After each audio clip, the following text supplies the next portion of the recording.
What did I feel about the presentation? I thought it was a fantastic presentation that kept everybody spellbound for 45 minutes, and frankly, I wished we'd had more time because I think we could have turned this into 2 or 3 hours. The book made me think about things that were very logical and put words into thoughts that I'd always had and could visualize them but couldn't express them. And the ability to express in words my ideas allowed me to then communicate to other people more precisely what I was thinking about and what I want to accomplish and arrive at my goals with that person. What I really enjoy is, as a speaker, like, you come across credibility right off the get-go. And one of the interesting ways you've done that, I believe, is the infusion of stories. The story, the personalization, and immediately builds that connection with you right off the get-go. So, talking about your daughters, talking about the folks in the sweatsuits with CEOs that you're turning into lifelong friends. So it was just really, I don't know, call it thought-provoking in the sense of giving you things to think about. Again, nothing necessarily is terribly revolutionary per se, but in your context of the culture and how difficult it is to both lose it and maintain it. So that was enjoyable. But I'll go back. It's just the storytelling that I really enjoyed.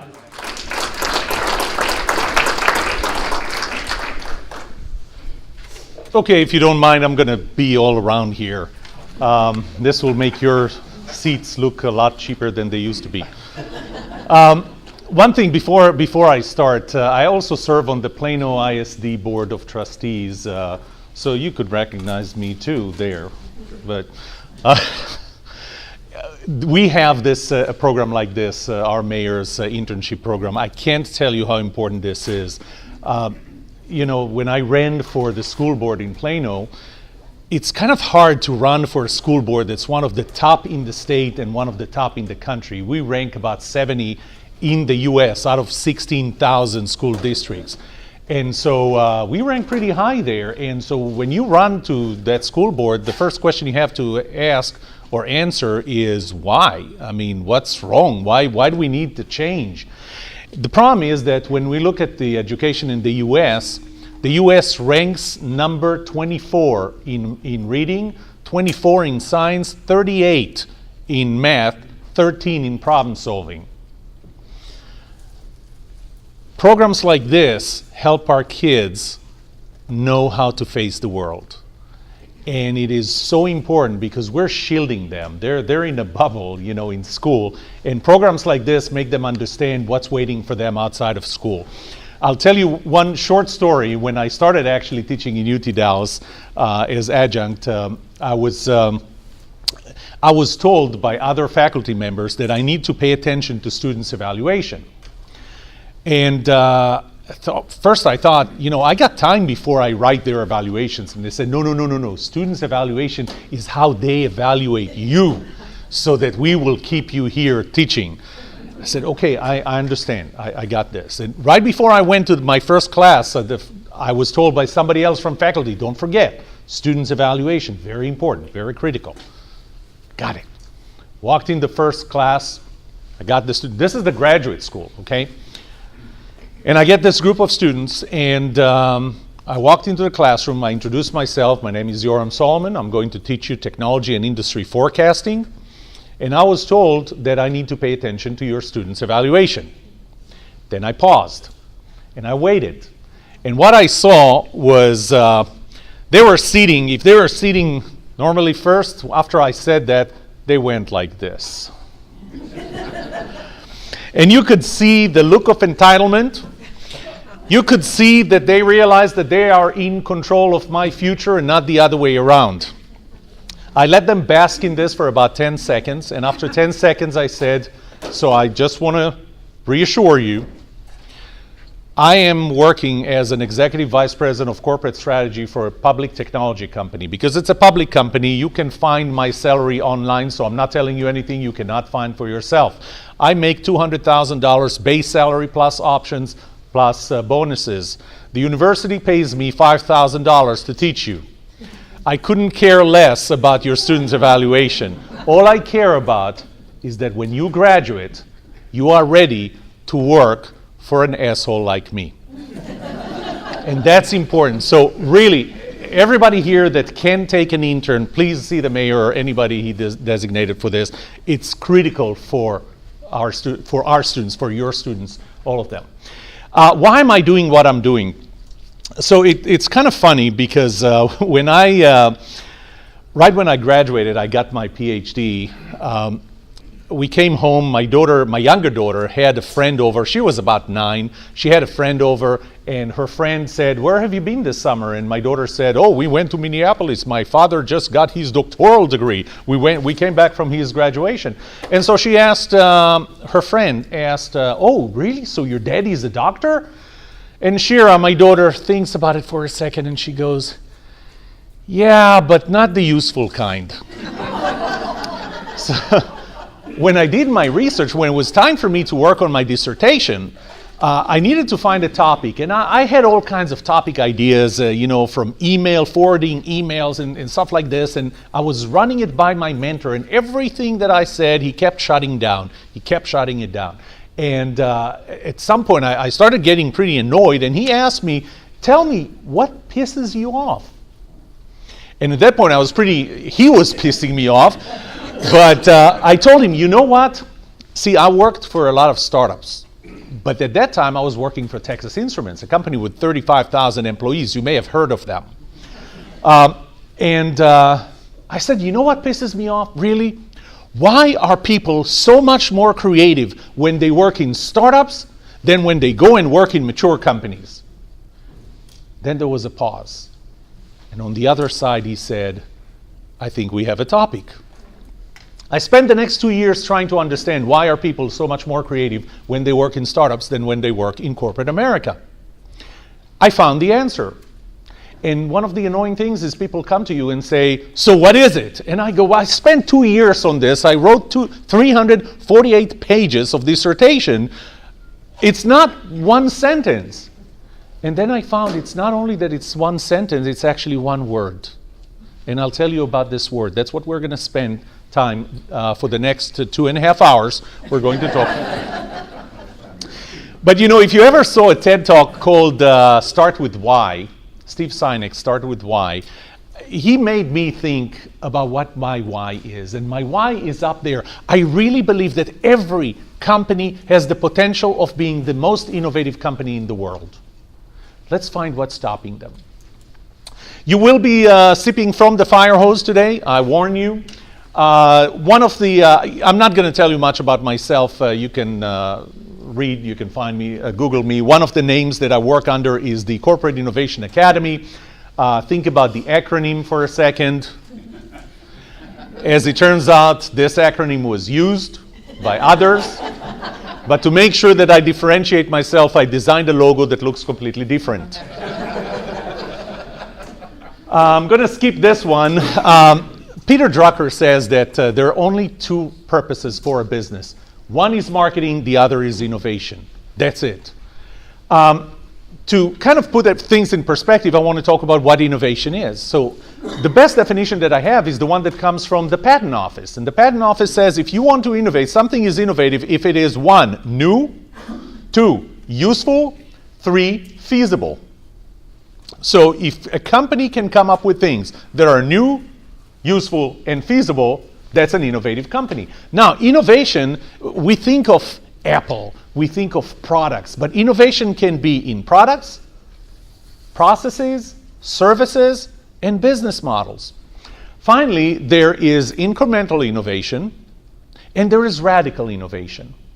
And one of the best definitions I ever read for radical innovation is this one. Those who live by the sword, help me out, are shot by those who don't. That's radical innovation. And yes, it is coming from a scene written in Indiana Jones. I know that you have this scene in your head. Exactly. So here's the story behind that scene. So this scene was actually shot in Cairo, in Egypt. And it was hot, and food was getting spoiled very quickly. And our American actors could not really stomach that food. So you could not shoot scenes that were longer than 5 minutes before everybody had to run to the restroom. So here we are at that scene. The assassin comes out with this sword, and he skillfully waves this sword. And Harrison Ford, at that point, really needs to go.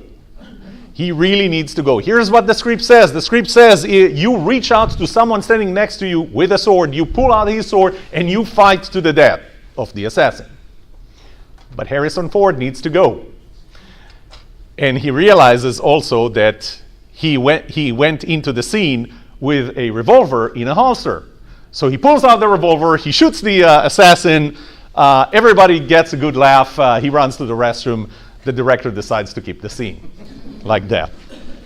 Okay, another distinction I need to make is between innovation and creativity. Two different things. Creativity is the building block for innovation. Creativity is something that happens in our head, in your head, in your head, in your head. That's where creativity happens. Innovation is when the company takes that idea, implements it, and turns it into something new, useful, and feasible. Creativity, this is one of the best sports ever. Don't understand it. As it turns out, when you use those brooms, you actually can change the direction that you're nodding. So you played that? I've seen it. They don't show it on TV much. So the thing is, that is the best analogy to what you need to do to have an innovative company. You cannot force it. This is not like golf where you drive your ball. This is like curling, where you let the ball get to where it needs to go. There's so much that you can do, but you're enabling, you're allowing. That's how I want you to think of innovation. I did 2-year research. The first insight that I got from my research is when I tried to understand how creative people were and innovative people were in different companies, I found that the ratio of people creative in startups to people creative in mature companies was 6-to-1. 6-to-1. I'm going to go into a little more detail on correlation of factors. No, I'm not. I'm just going to tell you that at the very high level, autonomy and external challenges have a big positive impact. Internal challenges, formalization, bureaucracy have a negative effect on creativity. I summarized it actually in one of my books. It's called Unkill Creativity: How Corporate America Can Out-Innovate Startups.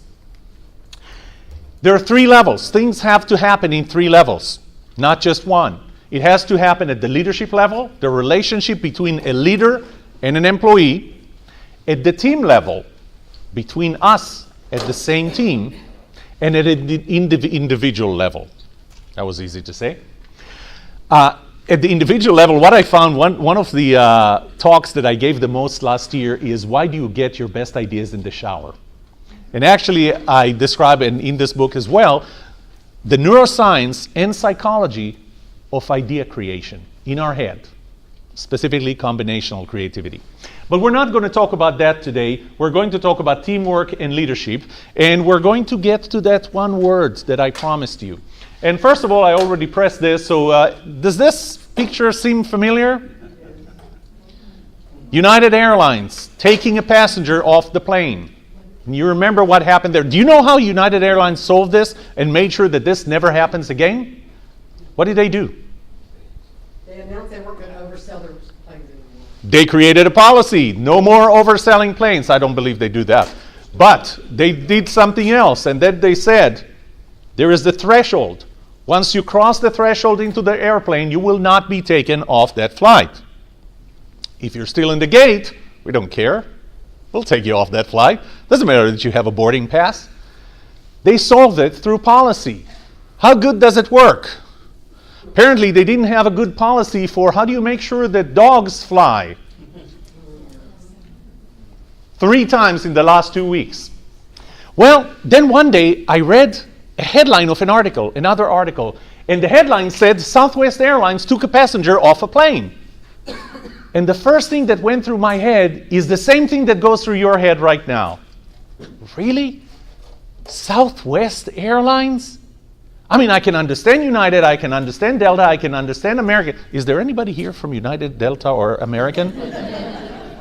That's something I should probably check before I start.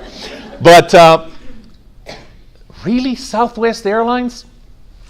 So I read the entire article because I was really curious. I wanted to know, how come Southwest Airlines? And here's the story. The plane had left the gate.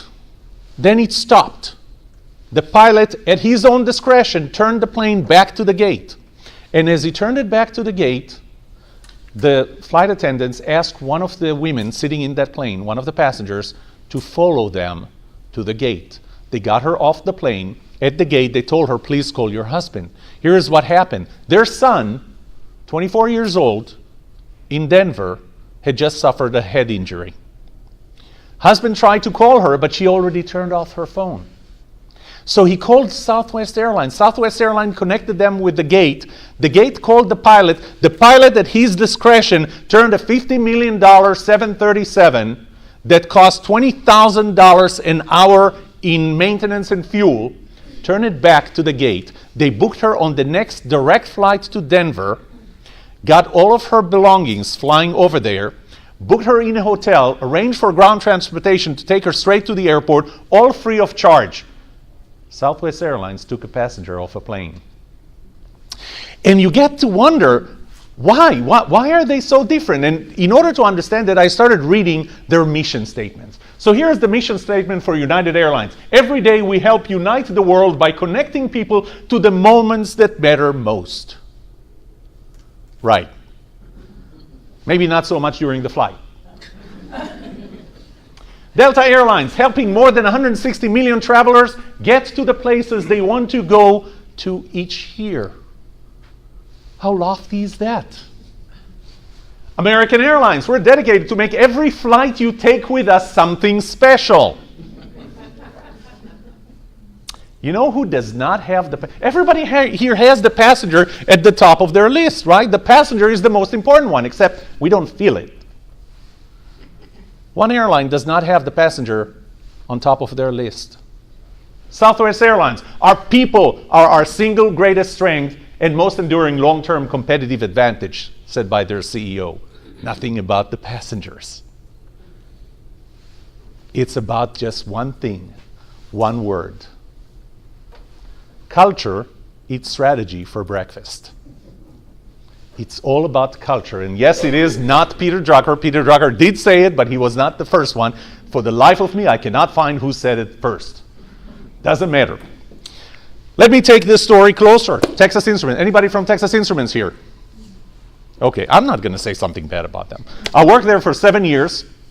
And one of the things, I moved here from California to run $100 million business units, the consumer electronics connectivity. And as I was there, I realized that I'm more of an individual contributor than a leader. And that's fair. You know, it's good that you recognize that in yourself. And I asked to become the strategist for an entire group of businesses generating about $250 million altogether. So my goal was to find out what's next in connectivity. And I started doing research. That research actually led to my first book, Bowling with a Crystal Ball. And that book actually led to the class that I taught at UT Dallas. Anybody recognize these two ports? What are they? USB. Yeah, it's not a rhetorical question. You know why one of them is blue? USB 3, very good. USB 3 is special because? Speed. It runs 10 times and now 20 times with 3.1. Very good. Except nobody wanted to do USB 3. This last weekend, well, the weekend before last, my wife and I went to Costco to buy an external drive, a backup drive, and I took that drive, and there in the corner, it said USB 3, because you need to know that it's USB 3. It's a 2 terabyte drive. You need USB 3 to move content in there. And I looked at my wife and I said, you know what, how many times in your life can you have the opportunity to say, this would not have existed if it wasn't for me? And here's the story. I did my technology forecasting. I realized that content is growing, that the throughput needs to grow, and the bottleneck is going to be this USB cable. I flew over to Oregon to convince Intel to do USB 3. Intel did not want to do USB 3. They had other plans. 3 times I flew to Oregon until I finally convinced them, we need to do USB 3. I came back home, and all I had to do is just convince my boss to give me 3 engineers to work on it. She said no. She's running a $250 million business unit. She said, no, I can't. We need to ask our boss. So we went one level up, our senior VP. Our senior VP asked me something simple. I showed him a business plan for $533 million over the next 3 years. He said, do you have a customer? I said, no, because nobody knows that anybody is even thinking about USB 3. He said, come back when you have a customer. I went home and I decided I'm going to resign. This is it. But I have a rule in life. Never resign in the evening, always resign first thing in the morning. That's when you are more creative in how you write your resignation letter. So I went to sleep, I got up in the morning and realized I'm not going to write my resignation letter. Instead, I'm going to do USB 3. Went to the 3 engineers that could make this happen because I couldn't. I was a strategist. I went to them and I told them, look, here's why we need to do USB 3. We're going to be first in USB 3. But, I need to tell you, our boss said no. So, you can't do that at the expense of your day job. You can't tell anyone because you'll get in trouble and I can't bail you out. Little did I know that that's a value proposition for an engineer. They all said, we're in. I mean, this is going to be our black project. This is going to be our skunkworks project, right? So they started working on it. 3 or 4 weeks later, we flew over to Oregon. And over there, we showed Intel how we're running 5 gigabit per second over a 14-foot USB cable. The rest is history. 4 billion USB ports go out every year. Now, why is that important? Because TI did not have the culture to this. However, culture does not necessarily start with your boss. Culture starts with you. Culture, if you notice, and we're not going to read the definitions, but you'll see that all the words that are highlighted there, culture is about people. It's about attitudes towards each other. It's about a group. It's about things that are shared by people. It's about shared attitudes. It's about an institution or organization. It's not about a single person. I like to look at culture as those 2 top ones. Leadership on the left side, that's Lockheed Martin. That's where skunkworks came from. Now, talk about an industry that is highly regulated, very political, very hard to innovate in, the defense industry. And here's a little group in Lockheed, then Lockheed Martin, that developed and introduced the P-38 Lightning, the first American fighter jet, the P-80 Shooting Star, the U-2 spy plane, the SR-71 Mach 3 spy plane, and more recently, the F-117 stealth fighter. All of this come from one group within a company in the toughest industry to innovate in. On the right side is teamwork. So one of the things in my background, you can see it here, I served in the Israeli Defense Forces 35th Airborne Paratroopers Brigade. One of the things that you learn when you are in an elite combat unit, front combat unit, is that teamwork is important. I need to know that you have my back because I'm going to make sure that nothing comes from over there. And the reason nothing will come from over there, first of all, is because there is no door over there, unless you notice. But the second reason is because I will not let anything come from over there. You leave your life in my hands, and I leave mine in yours because you're going to watch over that door. And I know that you're going to take a bullet for me. This is the type of teamwork that leads to creativity, leads to innovation. And I'll show you how. So this is my diagram that shows where culture exists. And it really exists. On the left side, there's leadership. On the right side, there's teamwork. On the top, the green ones are the positive factors. The minus in the red, those are the negative factors. Leadership, positive, autonomy. I'll go through each one of them. Negative, bureaucracy. Teamwork, positive, ability to conduct constructive conflict, and negative, office politics. Let's talk about them. Autonomy. I like the definition of Teresa Amabile. She's a professor in Harvard. Started as a professor for psychology, Most of her publications were in psychology journals, but moved to the business school, and now she publishes there. Creativity thrives when managers let people decide how to climb a mountain, not which mountain to climb. It's very critical that we understand it. A lot of companies say, you know what, I'm going to give you 1 day a week to innovate. Google said that when they went public, first time. In their IPO letter, the two founders said, we are letting our employees spend 1 day a week being creative, coming up with new ideas. Here's something that not too many people know. They don't do that anymore because it doesn't work. Something else that companies do is let's build an innovation lab. Well, if you give me a day a week, you know what I'm going to do? Catch up on email. That's going to be the day I can catch up on email. If you build me an innovation lab, you know what I'm going to do? Catch up on email at the innovation lab where nobody is going to bother me. It's not about building me an innovation lab. Just like USB 3 was not about giving us time, giving us resources. It was just about staying out of the way. The way to autonomy, you start with micromanagement in the bottom. This is, I'm going to tell you how to do things. The second part is, I'm going to tell you what tasks to do, but autonomy really is up there. It's in the big picture. You know, one of the examples that I like to use is I'm a pilot, and when you taxi in an airport that's pretty complex, you don't know where you are. You look at the map, you look at the signs, and you're trying to figure out where you are and where you want to go. The second you take off and you climb to about 1,000, 3,000 feet, and you make this left turn, and you look again at the airport, all of a sudden everything is clear. Autonomy is giving your employees the big picture. Not telling them what to do, but giving them the big picture. Exposure to things outside instead of inside. You know, when I started running that business unit in TI, I took my management team, we did an offsite event, and I asked them for feedback. And one of the pieces of feedback that I got was, you know, you look outside of the company all the time instead of looking inside at what we are all doing. And I said, that's right, because our customers are outside. They're not in here. Give your employees exposure. Give your employees the right to make decisions. Give them the boundaries to make decisions, but let them make the decisions. Show them what impact they have on results, and show them what impact they have on the world.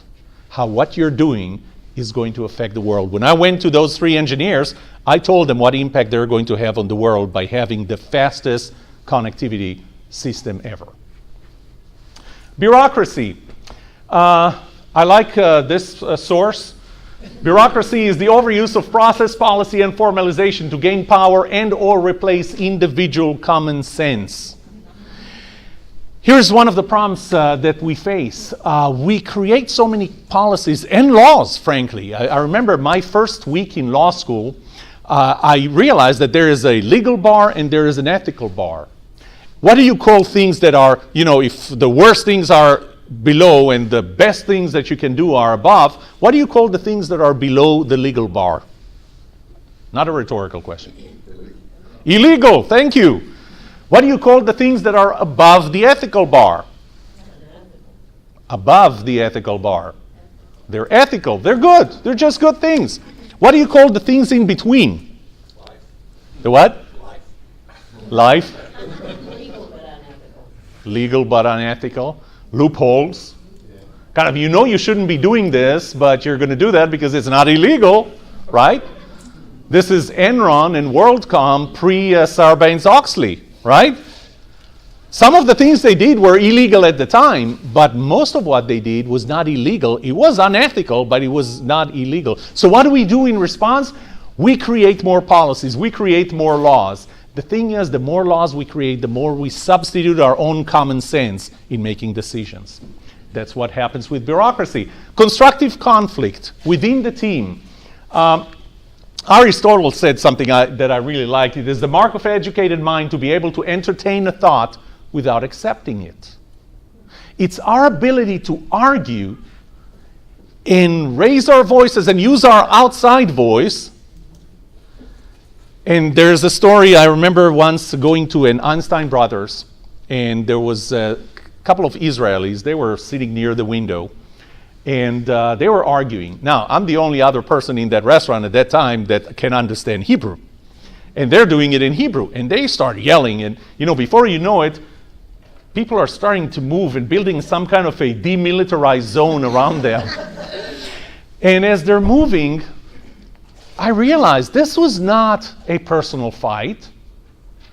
They were, at the end, they would go and grab a beer or something because they were friends throughout the whole thing, but they were passionately arguing what they needed to argue. Finally, politics. I like Pat Lencioni's definition of politics is when people choose their words and actions based on how they want others to react rather than based on what they really think. Here's what happens to companies. This is what I found through my research. Very simple. Could have saved writing 348 pages if I just drew this.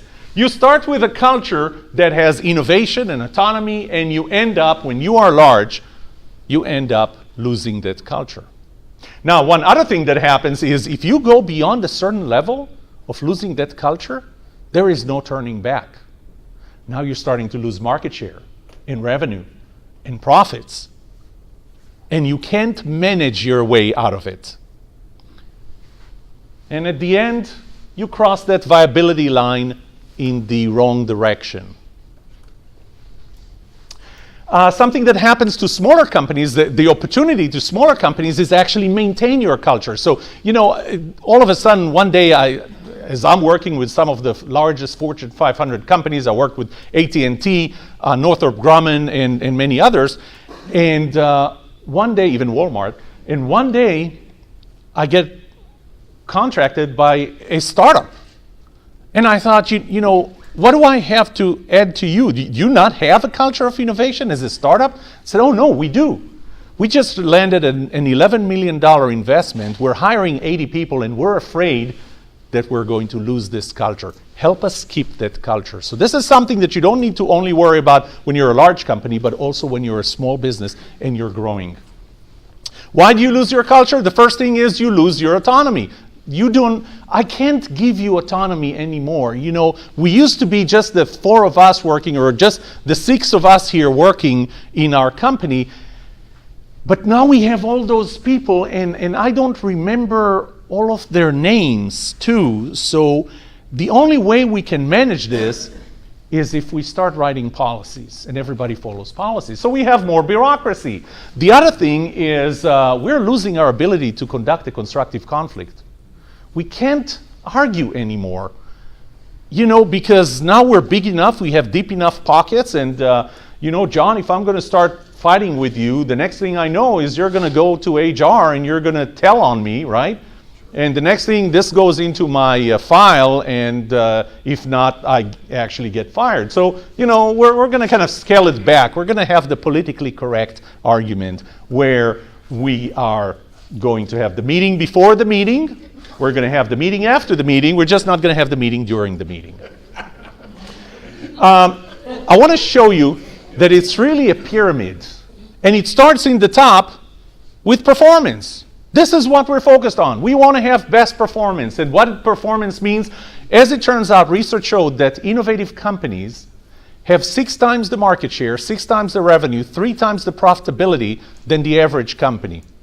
In fact, if you normalize the average company to the innovative company, over a span of 5 years, the ratio of their profitability is going to be 5-1 towards the innovative company. So it's very important. The next step, there's another one that just came out recently. They did a research and they defined innovation, which I don't necessarily agree with, as the number of winning ideas per active users times 1,000. What you can see on the left over here is not only over long term, but even over a shorter number of ideas, that the more ideas you have, the better your net profit growth is. This comes from leadership and teamwork. And leadership and teamwork really boils to very simple: productive, effective, and creative. Both leadership and teamwork. Exchange. Exchange is how we interact. And on the exchange side, remember that's my drawing that I showed you on the right, we have autonomy versus bureaucracy. We have constructive conflict versus office politics. But what caused this exchange? Certain behaviors. Here is an interesting thing, and let's talk about the behaviors at the team level. In order for us to be able to conduct constructive conflict, we need to be able to, I'll get to the picture in a second, we need to be able to be vulnerable with one another. I need to feel comfortable asking stupid questions and suggesting stupid ideas. Because if I'm not, you're never going to hear the 20% of my ideas that actually are not stupid. I need you to feel comfortable giving me feedback. And I need to be receptive to that feedback and not take it as personal. Story of the picture. What makes the difference between the best CEO and the worst CEO? So one day I was, my older daughter was a gymnast. Now she's a gymnastics coach. And one day I went to one of her meets and I sat next to a person, never knew him, wearing sweatshirts, sweatpants. And I asked him, where do you work? You know, I'm Maya's dad and he was Megan's dad. He still is Megan's dad. And I asked him, where do you work? And he said, Alliance Data. Do you know the company Alliance Data? I asked him, what do you do at Alliance Data? And his answer was, I'm the head cheerleader. What do you think he does there? He's the CEO. That's Ed Heffernan. So we became friends after that. One day I was sitting in another company's executive room, and the CEO over there in that company was berating all of his executives. He was telling them how bad they are and that they need to understand, they need to do things the way he tells them to, period. And you know, he was hammering on them like nobody's business. After the meeting was over, I walked to his office and I said, why did you do that? You know, you demotivated everyone in that room. His answer was, because I'm their CEO, not the goddamn cheerleader. That's the second time I heard the word cheerleader. So I thought, let's compare the two. Here is something odd. Both CEOs became CEOs 11 years ago, within 6 months of one another. Both CEOs took over the position of a CEO for a company with a stock price of $14. Alliance Data was, for the last 5 years, one of the top 100 places to work in the Dallas-Fort Worth area. Their stock price went from $14 to $250. The other company, the CEO took a company with $14, 200 employees, and in less than 11 years took it all the way to bankruptcy. What makes a good leader? A good leader is a cheerleader. It all comes down to trust. Because only if I trust you, I'm willing to be vulnerable with you. Only if I trust you, I'm willing to give you autonomy. Only if I trust you, I'll be willing to give you feedback, because I'm not going to be worried that my feedback to you is going to be personal. And only if I trust you, I will be receptive to the feedback that comes from you. Other people said that trust is very important. Stephen Covey Jr. showed that trust is made of integrity, intent, capabilities, and results. David Horsager has his 8 pillars. I like Paul Zak that attached it to oxytocin, but he also, in his research, he found that employees who work in a high trust environment are 74% less stressed, 106% have more energy at work, 29% experience more satisfaction, and 40% less burnout. But when you think about the company itself, 50% show higher productivity and 76% are more engaged at work. Is that what you want? Then you need to build trust. So how do we build trust? And this to me was kind of an epiphany. Trust, in order to get trust, I see 2 types of elements, 2 types of factors. One of them is the structural. So I need to feel about you, and you need to feel the same about me, that you are competent in what you do for this team. in the context of our work. I don't care if you're competent in barbecuing beef. I can do that. Heck, in Texas, anybody can do that. I need to feel that we share values and that that the relationship between us is symmetrical, fairness. If you come to work at 9 a.m. Every morning, at 6 a.m. and you leave at 10 p.m. and you come in on weekends because you know that there's work to be done and we need to finish it, and I show up at 9 and after 5 p.m. I don't want to talk to anybody here in the company, and let alone weekends. That's not fair. That's not an equal, symmetrical relationship. But then there's one more element, and that's transactional. Now, I'm going to show you something here. I'm going to ask, please do not take pictures of this one. This took a long time to develop a formula, and this formula is a formula. I'm actually serious. This formula is the formula to build trust. This is how you build trust in the organization. I'm going to skip pretty quickly through it. Typically, when I teach that over a much longer period, I have time to go through it. It has the structural and transactional elements. In the structural element, it has a time element, intensity element, and the intensity element is important because anybody heard of the 7:30-8:55 rule?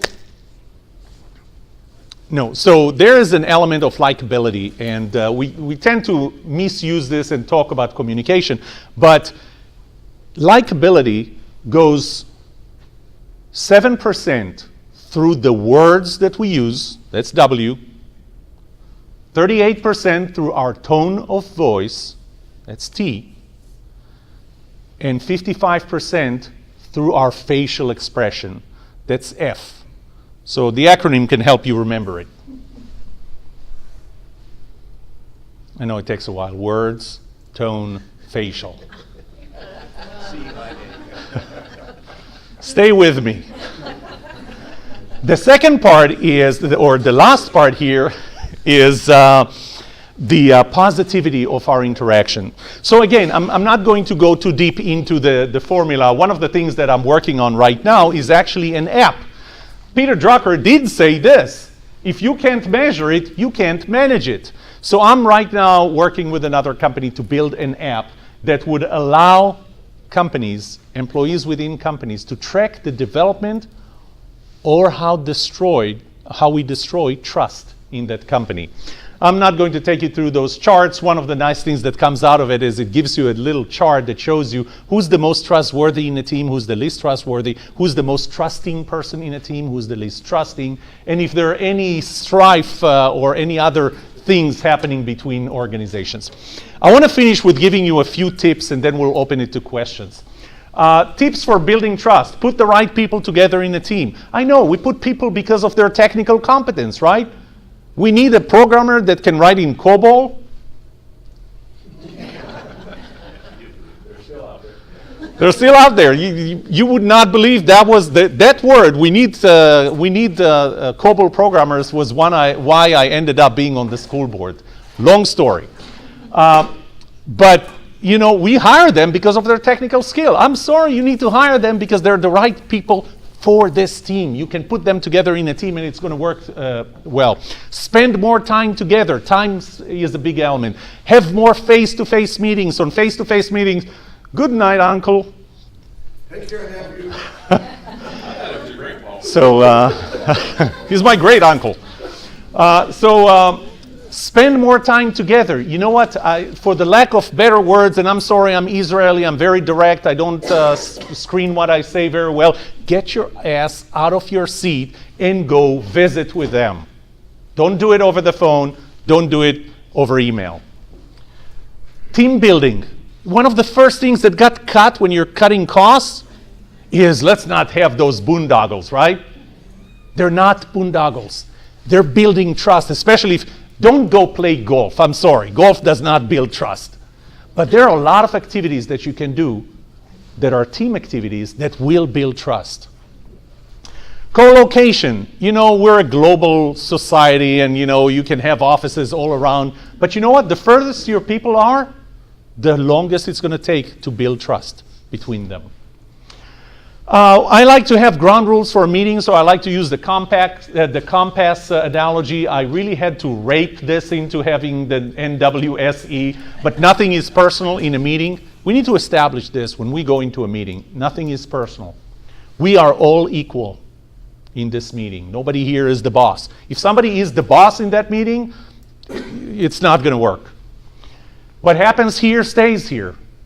If you want me to ask a stupid question, I need to know that you're not going to go out and tell others what I asked. That's the only way I can feel comfortable enough doing it. And everything is on the table. Let's not avoid the big issues. Okay?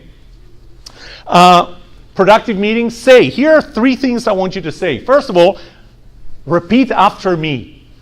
I don't know. Was hard, wasn't it?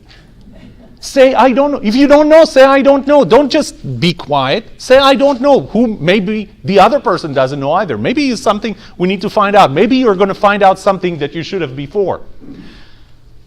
Repeat after me. I was wrong. That's even harder, right? Now, by the way, there are 2 levels here. There is the beginner level. The beginner level is I was wrong. The advanced level is I was wrong and you were right. Learn how to say that. What do we have in common? You know, we're going to find something really cool. We live in a society right now of political polarization. How about all the things that we have in common? How about we find what we have in common? We talk about this a little, and you'll see how well this builds trust. Now, stop saying, next time, ask me first. If one of your employees comes to you and says something, and that says that they tried something without your approval and failed, don't say next time, ask first. Don't say this is not how we do things around here. Or this is how we do things around here. There is no such thing as a stupid idea. Right? When somebody says, I have a stupid question, you immediately want to say, there is no such thing as a stupid question, right? Yes, there is. 80% of mine are stupid. But if I don't ask them, we wouldn't know if I happen to ask one of the 20% that are not. And don't say, let's agree to disagree. You know what? That just means that you don't want to argue. How about we do argue? How about we do bring everything up? I'm going to skip the myths and just give you my contact information. You can feel free to scan it. One of the nice things in iOS 11 is if you open the camera, it actually lets you scan it. But with that, what I'd like to do is open to questions. Or not. Any questions? Yes, sir. I have a stupid question. There is no such thing as it. Yes? You were right. Is this concept trainable? Or is it inherent in the DNA of certain individuals to have factors that you described? That's an excellent question. The question was, is it inheritable? What was the word you used? Inheritable. To think that, and this is why we rank 24th in literacy. So inheritable. I'll give you one example, autonomy. So we all know how important it is to give autonomy to people. As it turns out, 72% of people said in research that they welcome autonomy. 28% say they don't. So you do need to make sure that you have the right people. But for the most part, those are global things that would work for the overwhelming majority of people. It is so easy for us in corporate to say, you know, I'll just throw money at the problem, right? It's a lot easier for me to, especially since it's not my own pocket, I'm just spending the company's money. It is harder to say, I need to change how I behave. This is, by the way, what I do to help you change how you behave, whether it's through coaching, just take the last 45 minutes with me here. Did that make you think a little differently about things? Are you going to do anything different as a result of that? No, Scott? When are you up for re-election? So that's a starter. The app that as I said, I'm working on now will help companies just track it and see where there are issues. I believe, and somewhere here I actually have These are my books. Oh, this is my next book. You're going to love this one. Cause of Death, Political Correctness. He just landed me my TED Talk last Saturday. What I wanted to show you, come on, this. I have something that I call the 5I process. The first one is introspection. First step in solving any problem is recognizing there is one. Let's measure. Let's find that where we have a problem. Let's do the 20-80 rule. Let's find where the problems are. What 20% of the problems will have 80% of the effect. The second part is intervention. Now let's work on it. And intervention, you can see, we can set goals. We can start working on changing the culture. I need to work with your HR department so that they will know what other things to check for when they hire employees. How do you put a team together? Training, coaching, all those things work in building the right culture. Then comes the right side, which is ideation, the generation of ideas, and implementation, how you implement them. Those are the 5 I's. Yes, sir? Kind of a chicken and egg question. The chicken came first. And it should. And it's related maybe to your next book. I'm curious in the political world that we live in, and as a politician and a corporate guy, I kind of have 2 hats I wear sometimes. I'm curious, there's a political correct aspect of things today, but more and more so, everything's become very polarized. Yes. Are you seeing an effect of that polarization in the political world happening in the corporate world at all? And if so, what impact? So 2 things. First, the question was, do I see the polarization that's happening on the political map happening in corporate America? So I'll start with the polarization. I want to give you some numbers here. 1970. So this is a study that MIT has done in 2015. In 1977, they went to the to Congress, to the House of Representatives in Congress. We're talking U.S. Congress. They went there and they compared or measured how many cross-party votings, how many people voted the same way from the opposite parties. Okay, so in 1970, in roll call votes, in 1977, that number was 12,921, 13,000. Okay, 2007, 30 years later, number of roll call votes went up 75%. So you would expect to have a lot more than 13,000. We went from 13,000 to 181. That's the level of political polarization we have. It does trickle into corporate America. And the reason it trickles to corporate America, and remember, one of the rules that I said is let's find what we have in common, because it's very easy to find what we don't. I can tell you one thing that I have in common with probably 95% of people here is that we all voted in the presidential election the same way. 95% of us voted the same way. This would be a point where you go, well, how do you get there? I'll tell you why. Because 95% of us voted for a candidate so that the other one does not go to the White House. Which is terrible. Not you. You did? So let's find what we have in common. But the thing is, yes, the political polarization is starting to trickle into corporate America, and this is where we need to make sure that we build trust in a team. Some of our, I'll tell you, I'm a Republican. Some of my best friends are Democrats, and we can have arguments over gun control. And I'll tell you one thing, the answer to our gun violence that we have here is not in one extreme, and it's not in the other extreme. It's smack down in the middle, but nobody is willing to go to the middle.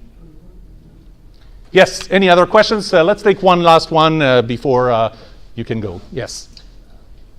Jordan, in your lifetime or in your knowledge, for all of those democracy countries in the world, okay, have you ever heard about any country during the primary? Okay, we have primary recently. They use the poll to do to conduct the primary election. Have you heard about? They use the telephone. Oh, telephone. Okay. Yes. During the primary election. Any country? If any other country uses telephone? Use the telephone during the poll. During the primary election.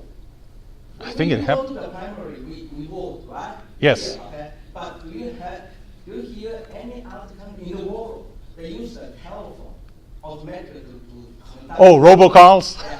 Okay, that they use robocalls.